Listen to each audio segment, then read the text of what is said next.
रोजच कांदा पोहे, उपमा, इडली असे काही वेगवेगळे आयटम खाऊन खूप बोर होतो. काहीतरी असं सुट्टीच्या दिवशी नवीन असं क्रिस्पी मस्त गरमागरम खाऊशी वाटतं. त्यामुळं आज मी तुमच्यासाठी स्पेशल सँडविचची रेसिपी घेऊन आली आहे. बनवायला अतिशय कमी वेळामध्ये ही मस्त रेसिपी बनून तयार होते. बाहेरून अगदी कुरकुरीत आणि आतून बटाट्याचं स्टफिंग देऊन आपण हिला खूप हेल्दी प्रकारे बनवणार आहोत. कमी तेलामध्ये तळल्यामुळे तुम्ही याला हेल्दी एक ऑप्शन ठेवू शकतात. वीकली तुम्ही एकदा असे सँडविच बनवून घरच्यांना टोमॅटो केचपसोबत किंवा शेजवान चटणीसोबत सर्व करू शकतात. तर खूपच सोपी आहे पद्धत. तर चला सुरुवात करूया. तर सर्वात आधी आपल्याला 1 कप बेसन घ्यायचं आहे. बेसन चाळून घ्यायचं म्हणजे गुठळ्या त्यात राहणार नाही. अर्धा चमचा भरून आपण इथे मीठ घातलं. 1/4 आपल्याला याच्यामध्ये हळद घालायची आहे. हळद थोडी कमी घालायची आणि याच्यामध्ये पाणी घालून आपल्याला याचं स्मूथ पेस्ट बनवायचं आहे. जसं आपण बटाटा भजी बनवतो ना, तर तसंच आपल्याला याचं कोटिंग बनवायचं आहे. तर हे बघा, अशा पद्धतीने आपण त्याला व्यवस्थितपणे फेटून घेऊया. लक्षात असू द्या, जे वरचं कोटिंग आहे ते परफेक्ट जर बनलं ना, तर सँडविच मस्त क्रिस्पी बनून तयार होतं. त्यामुळे सर्वात महत्त्वाचं आपलं हे जे कोटिंग आहे ते परफेक्ट झालं पाहिजे. याच्यासाठी आपण किती पाणी वापरणार आहोत हे सुद्धा मी पुढे तुम्हाला दाखवणार आहे. तर हे बघा, अशा पद्धतीमध्ये म्हणजे अशा कन्सिस्टन्सीचं आपल्याला हे बॅटर बनवायचं आहे. आता भरपूर अशी कोथिंबीर याच्यामध्ये घालायची, म्हणजेच काय होईल ना, सँडविच बघताना अगदी आकर्षित दिसतो आणि खावासा वाटतो. त्यामुळे कोथिंबीरसुद्धा घालावी.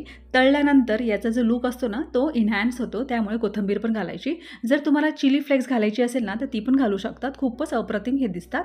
आता बघा, 1 कप पिठासाठी इथे आपण पाऊण ग्लास पाणी वापरलं आहे, म्हणजे 3/4 पाणी आपण वापरलं आहे. हे बघा, तर हे बेसन पिठावर सुद्धा डिपेंड असतं की किती पाणी लागेल, पण सुरुवातीला थोडं कमी पाणी घालूनच त्याला व्यवस्थितपणे स्मूथ पेस्ट बनवायची. आता आपण याचं आतलं स्टफिंग बनवून घेऊया. स्टफिंग बनवण्यासाठी इथे मी 2 बटाटे घेतले आहे. त्याला व्यवस्थितपणे कुस्करून घ्यायचे, म्हणजेच गुठळ्या राहणार नाही याची काळजी घ्यायची.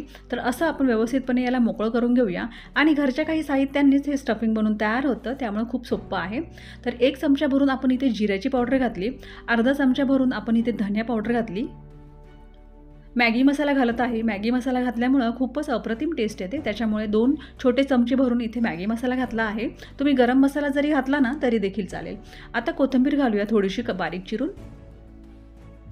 लाल तिखट घालूया. ते इथे मी जास्त तिखट नाही बनवत आहे, कारण घरात लहान मुलं आहेत ना, त्याच्यामुळे कमी तिखट घालायचं. थोडीशी हळद घालायची आणि व्यवस्थितपणे हे जे स्टफिंग आहे ना ते मिक्स करून घेऊया. घरच्या मसाल्यांनीच हे स्टफिंग बनवून तयार होतं. जर तुम्हाला मॅगी मसाला नसेल घालायचा ना, तर तुम्ही अर्धा चमचा याच्यामध्ये गरम मसाला घालू शकतात. आता आपण याच्यामध्ये मीठ घालूया. तर मीठ थोडंसं कमी घालायचं, कारण की मग खारट लागतं कामा नये. तर साधारण मी इथे 1/4 चम्मच मीठ घातलं आहे. तर परत आपण व्यवस्थितपणे याला मिक्स करून घेऊयात. आता हे स्टफिंग परफेक्ट आपलं बनवून तयार झालं आहे. तर चला सँडविच कसं आपल्याला बनवायचं ते आपण बघूया. तर इथे आपण ब्रेड घेतले आहे. तर याचे जे किनार आहेत ना ते हलके कापून घेतले आहेत. हे बघा, अशा पद्धतीने, कारण की किनार जे असतात ना ते खूप कडक असतात. त्याच्यामुळे असे कापून घ्यायचे. आणि जर समजा ब्रेडला अतिशय पातळ जर लेअर असेल ना किनारांचा तर चालेल, पण मी जो ब्रेड घेतला होता ना त्याला खूप असं दाटसर काट होते, त्याच्यामुळे मी कापून घेतले. आता मी इथे एक स्लाइस घेतला आहे ब्रेडचं. त्याच्यावरती आपल्याला हे कोटिंग लावायचं आहे. तर चमच्याच्या मदतीने आपण व्यवस्थितपणे त्याला असं स्प्रेड करून घेऊया. खूपच सोपी पद्धत आहे सँडविचची. सकाळच्या घाईमध्ये जर मुलांना द्यायचं असेल तर रात्रीच जरी तुम्ही स्टफिंग बनवून फ्रीजमध्ये ठेवलं ना, तर मुलांना सकाळी फटाफट तळून तुम्ही देऊ शकतात. मुलं अतिशय आवडीने खातील. आणि काय होतं ना, रोज भाजीपोळीचा टिफिन देऊन मुलंसुद्धा खूप कंटाळतात. त्यामुळं असं काहीतरी वेगळं दिलं ना तर टिफिन खूप आवडीने देखील खातात आणि विशेष म्हणजे त्यांचं पोट देखील भरतं आणि हेल्दी ऑप्शन आहे.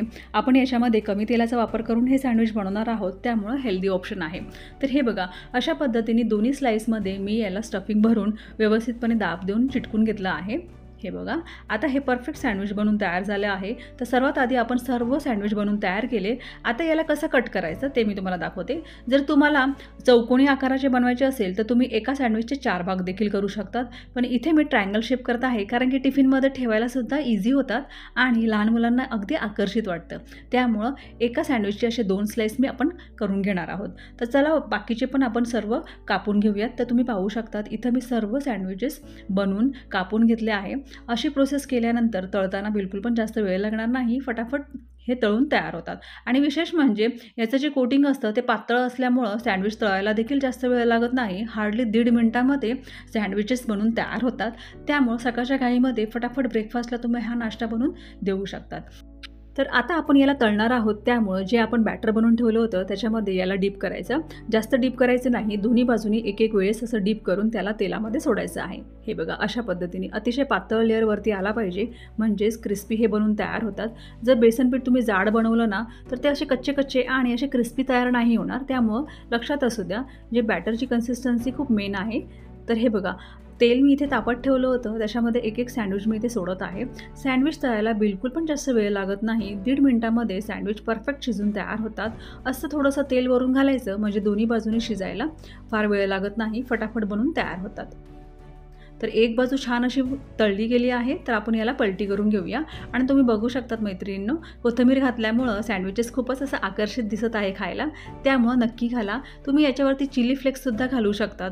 आणि जर स्टफिंग बनवताना तुम्ही त्याच्यामध्ये पिझ्झा सीझनिंग जरी घातलं ना तरी देखील चालेल, कारण की काय होतं, थोडा पिझ्झाचा टेस्ट आल्यामुळं मुलं पूर्ण टिफिन फिनिश करून येतील आणि आवडीने खातील, आणि विशेष म्हणजे त्यांचं पोट देखील भरेल. त्यामुळं असा ब्रेकफास्ट नक्की ट्राय करा. तर हे बघा, 1.5 मिनिटामध्ये सँडविच मस्त असे खुसखुशीत तळून तयार झाले आहे. बेसन पिठाची कन्सिस्टन्सी आपण अगदी परफेक्ट बनवली, त्यामुळं बिलकुल पण जास्त तेल याने सोक केलं नाही, कमी तेलामध्ये हे तळून तयार झाले आहे. तर एका टिश्यू पेपरवरती आपण याला काढून घेऊया आणि अशाच पद्धतीने आपण सर्व सँडविचेस 1.5 मिनिटं तळून घेऊया. तर मस्त खुसखुशीत असे क्रिस्पी सँडविचेस बनून तयार झाले आहेत. रोजच इडली, डोसे किंवा कांदा पोहे खाऊन खूप कंटाळा येतो, त्यामुळं सुट्टीच्या दिवशी असा मस्त खमंग सँडविच नक्की तुम्ही ट्राय करा. घरच्यांना देखील खूप आवडेल. टोमॅटो सॉससोबत किंवा हिरव्या ज्या पुदिन्याची चटणी असते त्याच्यासोबत तुम्ही हा ट्राय करू शकतात. अफलातून लागतो आणि कमी वेळामध्ये खूप सारे सँडविचेस बनवून तयार होतात. वरून अतिशय खुसखुशीत आणि आतून मस्त सॉफ्ट हे सँडविच बनवून तयार होतात. तुम्हाला जर पुदिन्याची चटणी सँडविचला जे आपण आतून स्टफिंग लावलं होतं त्यावेळेस जरी तुम्ही ती चटणी लावली ना तरी अफलातून लागतात.